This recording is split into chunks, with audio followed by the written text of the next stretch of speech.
the one, the only, Bencio.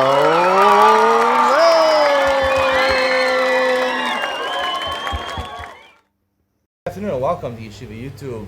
Iyun to Lean On as we continue Shulchan Aruch Yomi Siman Reish Pei Zayin 287 Hilchos Shabbos. Today it's a very short siman. Only talks about a heter. No isser over here. You're allowed to go. I don't know if you like this heter. You're allowed to go mourn, comfort mourners on Shabbos. You're allowed to go visit sick people on Shabbos. A lot of people who probably do these things are probably not so fond of doing these things. They do them out of communal or familial obligation. I strongly advise to most people out there to drop as many of your relationships as possible and narrow your relationships down to the ones that are the most dear in your life and should be the most dear in your life.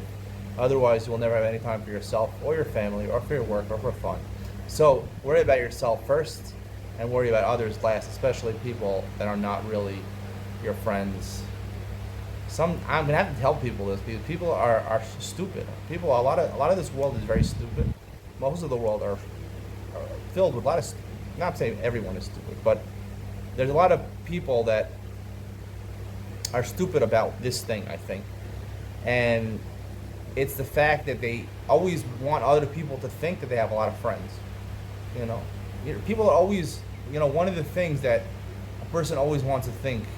Oh, what does this person think about? Yeah, he's got a lot of friends. Yeah, I'm married with 16 kids and 78 grandchildren.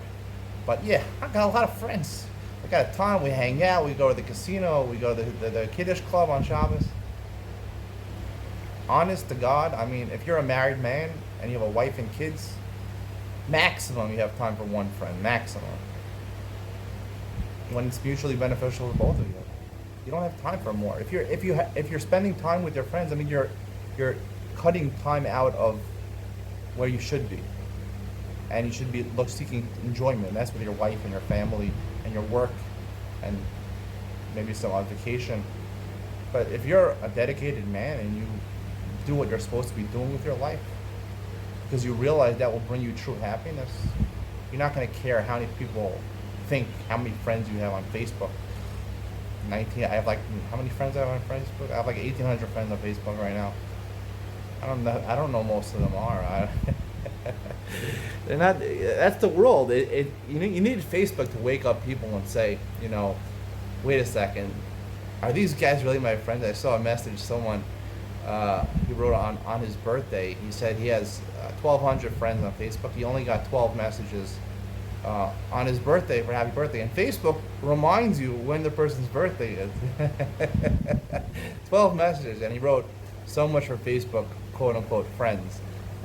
We all know, but it's not just by Facebook. In real life, we try to envision or think of ourselves as we have so many friends, and the only reason we do that is because it makes us feel better that we're popular people with a lot of friends. But if you really worry about yourself and not worry about what other people think, you don't have to worry about the siman, about going to Mavaker Cholim, Lenachem Avelim, all the people, the communities and the shuls. Oh, they're close to us. We were friends in high school. We were friends in college. We were friends from the community. We grew up together. Our mothers were together in Poland. Our grandmothers were together in Poland. No. It's not going to work. You don't have to go ahead and be everyone's best friend. Yes, you have your Zion Krovim, which are very important. Besides that, maybe one friend, and that's it. Forget about what everyone else says. That would also cheapen a lot of the weddings in the Jewish world. You won't have to invite everybody. You only invite people. You want to invite a lot of people, so people think, look at this guy, so popular. He's got so many connections, so many friends.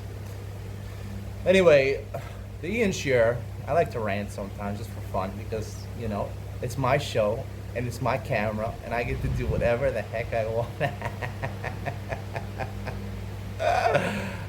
You gotta love this YouTube channel. I saw a video. Where did I see a video? I saw a video on TikTok that was saying that all the streaming platforms are dying. They're dying. Netflix, almost losing money. Netflix losing money. Disney's hemorrhaging money. And who are they losing to? And the guy's absolutely right. He says they're losing to you and me, who are making videos on YouTube and TikTok, especially TikTok because it's very addictive. But that's because people want authenticity. They want reality. They want people to just talk to the camera and say what's on their mind, because it resonates with people when you hear what you're thinking when you hear the truth. That's the funniest jokes are the ones that people can't speak out in words, but you know is true. That everyone loves the truth so much. It's just hard to get to it sometimes. And these streaming platforms, get a lot of their films from Hollywood. A lot of their shows from Hollywood. Not the most. They have nice storylines, but not most of it is not so realistic day-to-day life.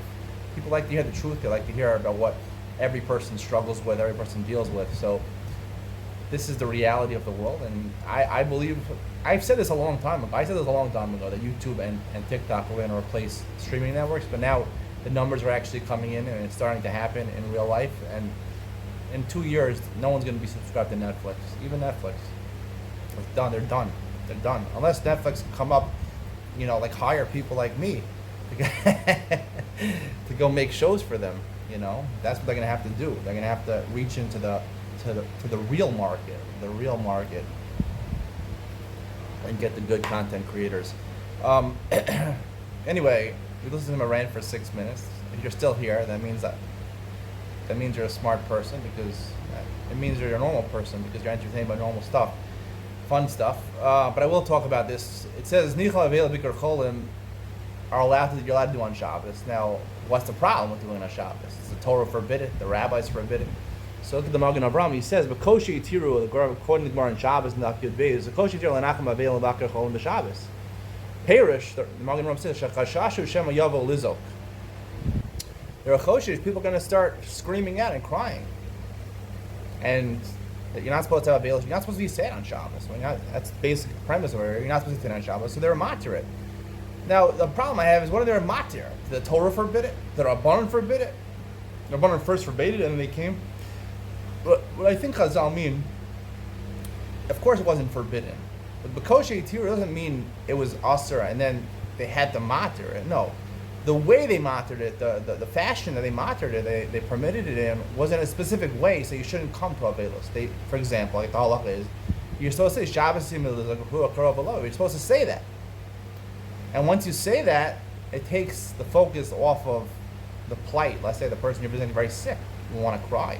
Or when someone loses a close one, so you might want to cry with that person, especially if you knew that person well. By directing it and saying in the right way, Shabbos, I can't cry out on Shabbos. Still when you have refuah. Just know I shouldn't cry out. Because they're matir it to make it difficult to say the words that you really want to say. Oh, I'm so sorry for you, I want to cry with you. They permitted it, they instructed you to do it in a way that should prevent you from having sadness on Shabbos. I think that's really what the kavanah, the intent of Chazal is. Hope you enjoyed today's share. See you in the next one.